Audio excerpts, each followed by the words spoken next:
What's up, and welcome back to the number one show in sports and entertainment.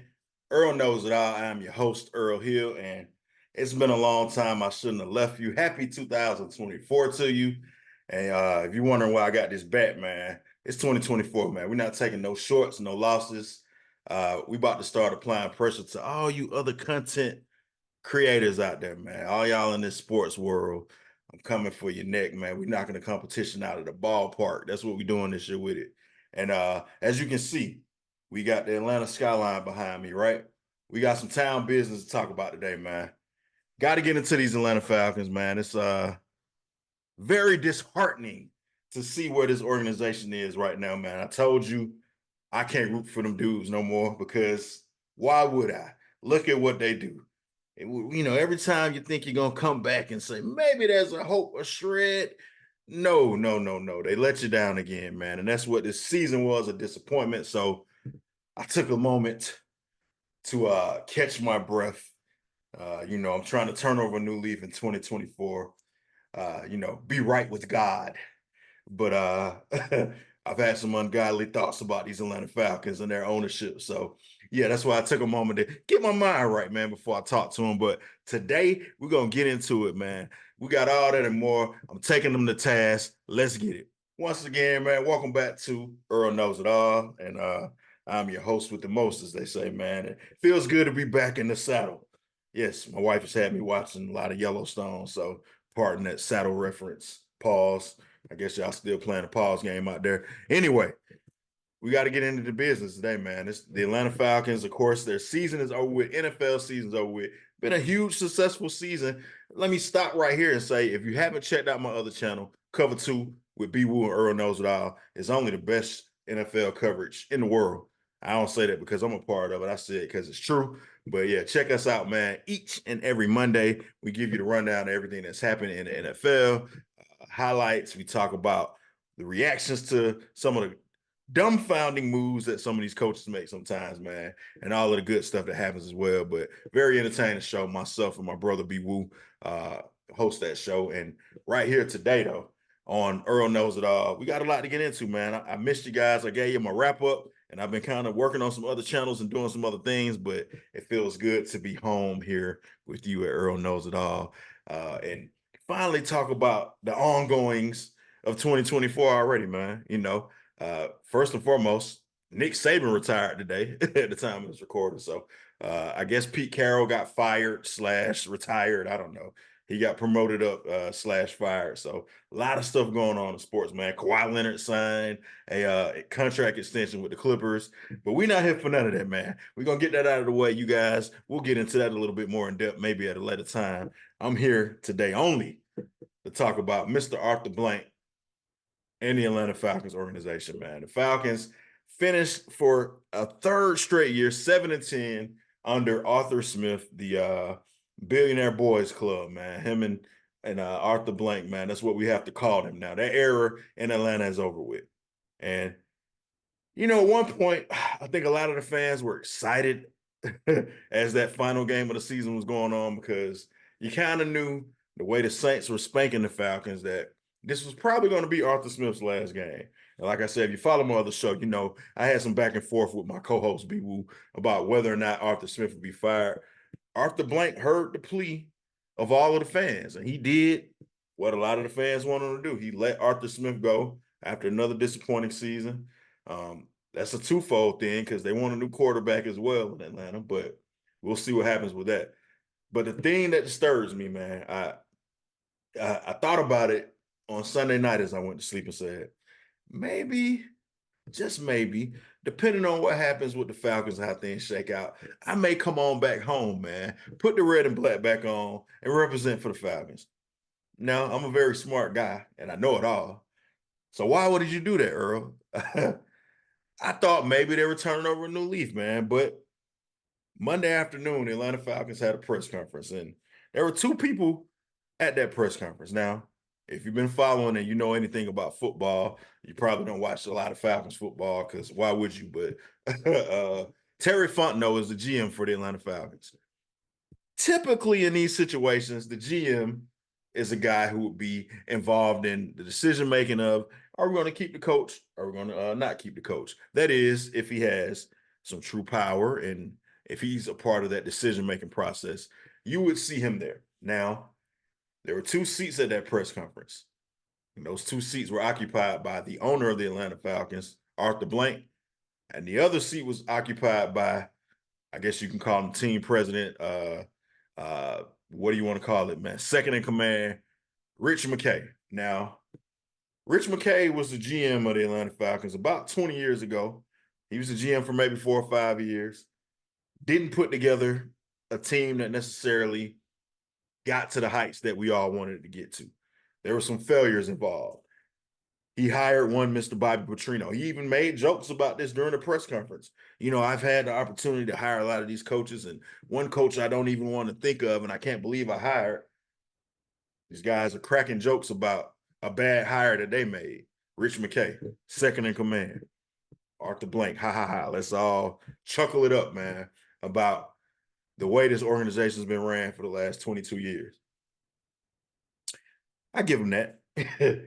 But my problem is Rich McKay, who, like I said, failed at his job as the GM, was promoted to team president, took over more responsibility, and now, from what we gathered from this press conference, Rich McKay is the guy who Arthur Smith, the former coach, answered to, and Terry Fontenot, the GM, who was missing in action, who I will give a lot of props to the Atlanta media, finally has kind of grown up a lot and held those guys to task and said, why is your GM not here?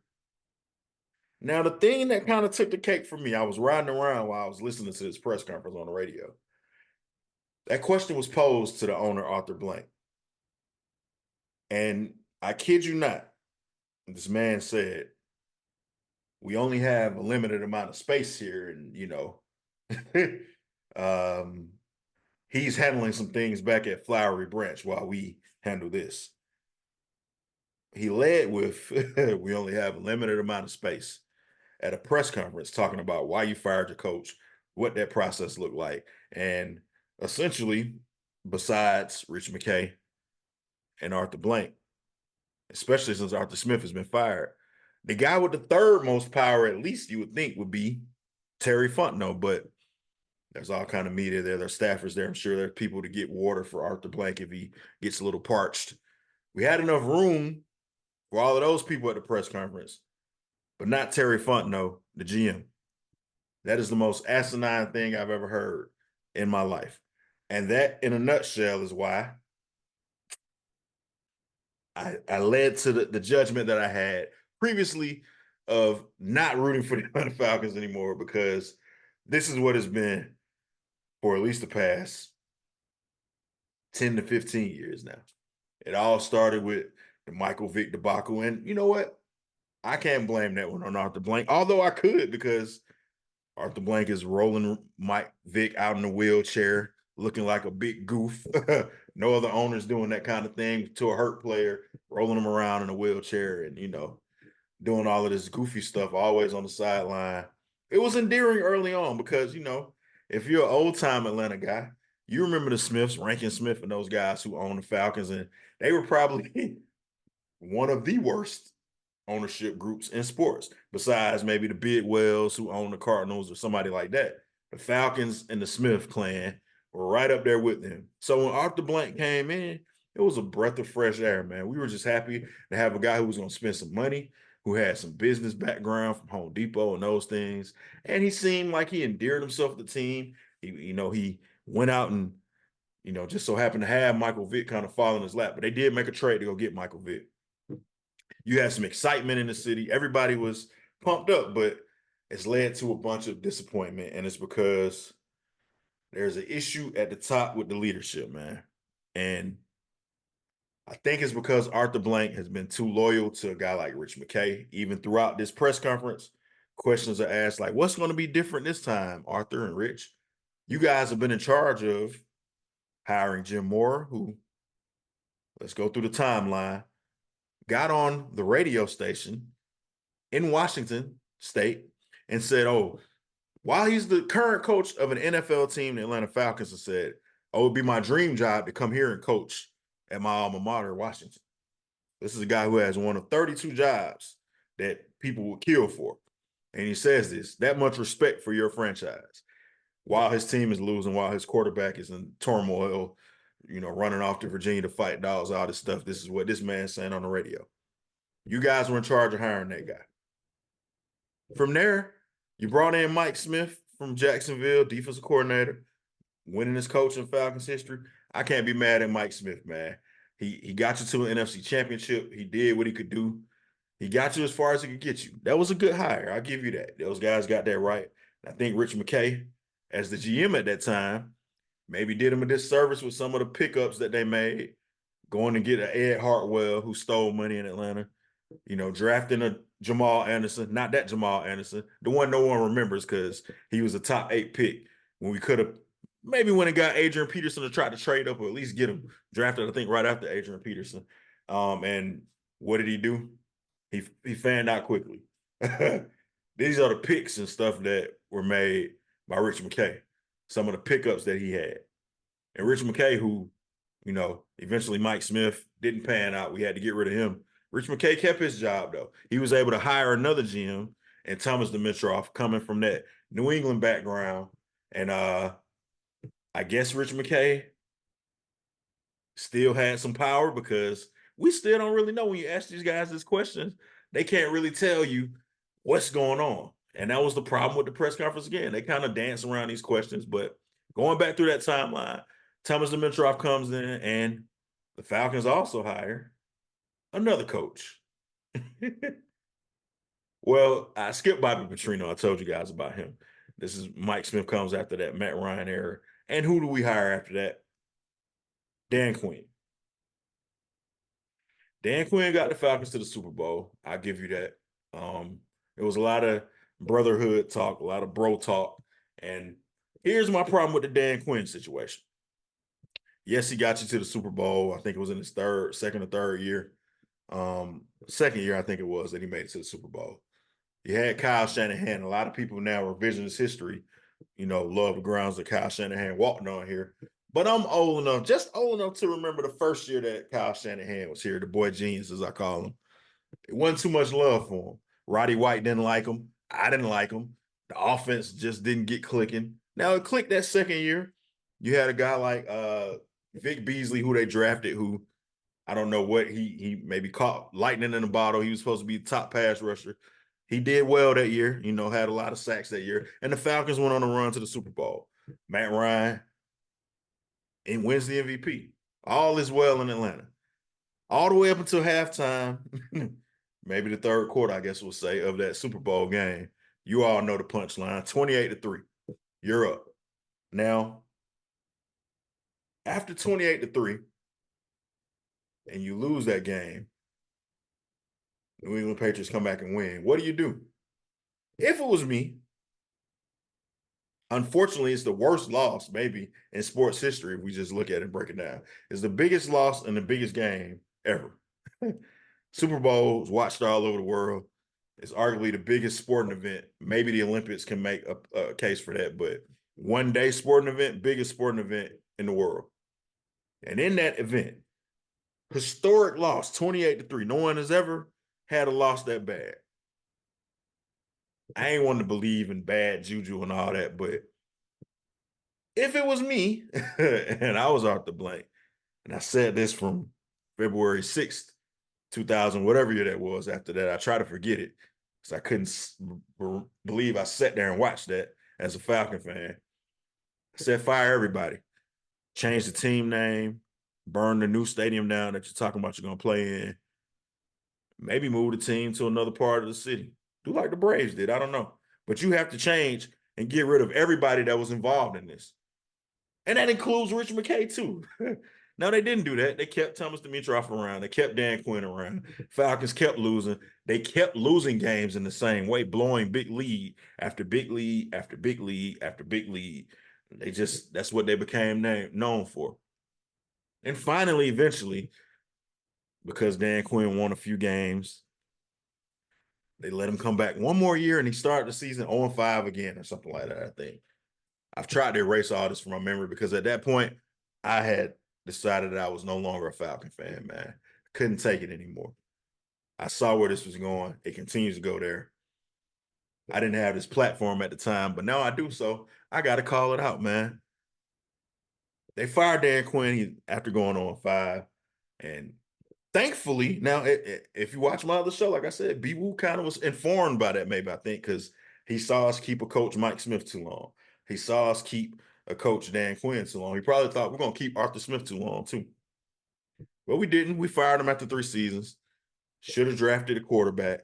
Instead, you draft a tight end who probably isn't going to pan out. This year, you had 1,000-yard rookie rushing running back, all-time rookie record for rushing yards for your team. You draft a running back at number 8. It makes no sense. They have no direction.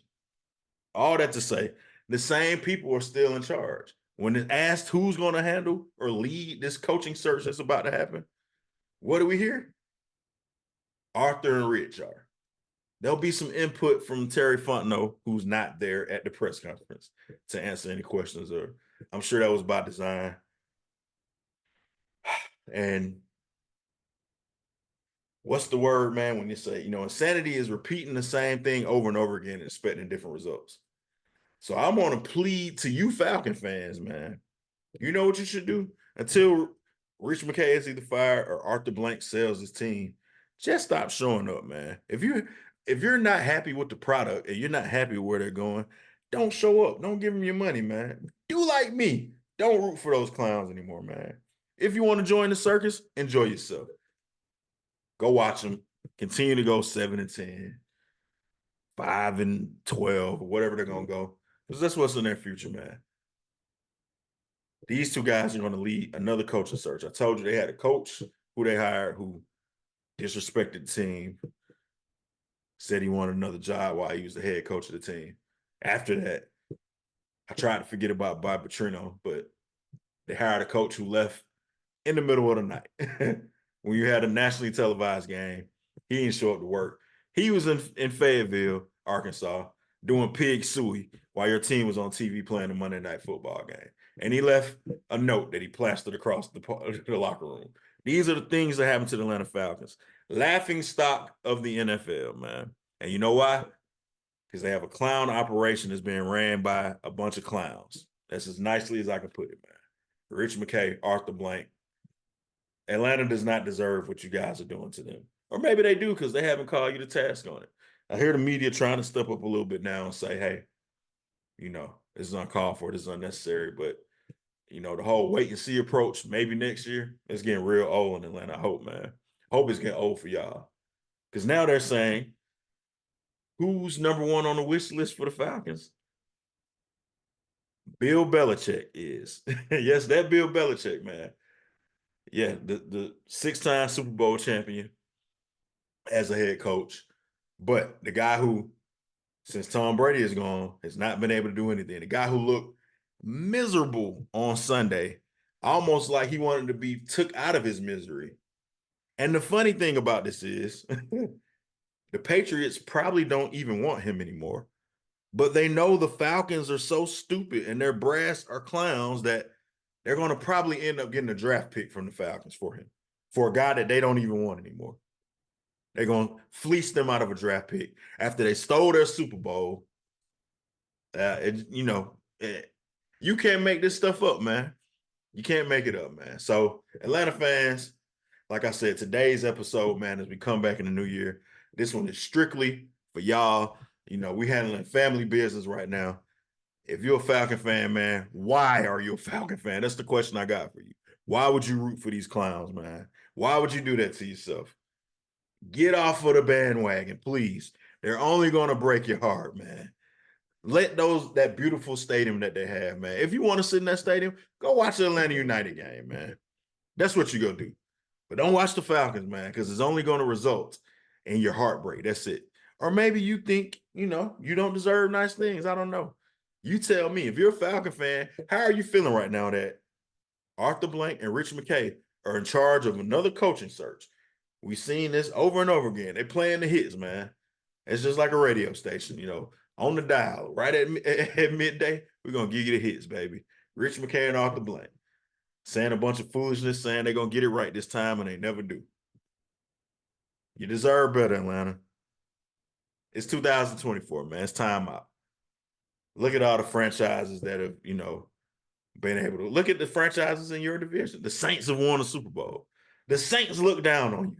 That's what you got right now, man. You should be ashamed to be a Falcon fan that those people in New Orleans feel that way, like they're better than you because they have a Super Bowl championship. You deserve one. You should have one already, man. But you got bad leadership, and it's not changing anytime soon. So you're going to continue to get the same results, man. We just had to get that off our chest, man, for 2024. I've been sitting on that.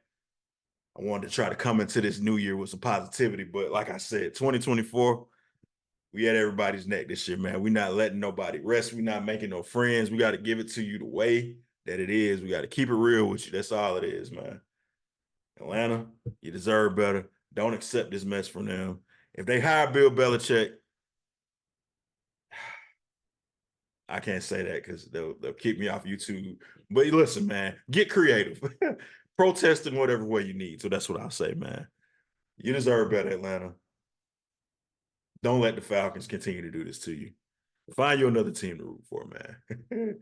You guys, make sure you like this video. Make sure you subscribe to my channel. In 2024, like I said, we're not taking no shortcuts. We at people's neck, man. We're cracking them upside the head if they do stupid stuff like the Atlanta Falcons have done. And that's for you guys in pop culture. That's for everyone in sports. I'm giving it to you raw and uncut, man. That's what you got for it to look forward to in 2024. Thank you for watching. I'm gonna leave you with this precious gem still. We tied all up in a beautiful knot for you at the end of the day, man. We still love you. We got to chastise you, though. Put your trust in God, man, because through him, all things are possible. May the source be with you. Have a great day.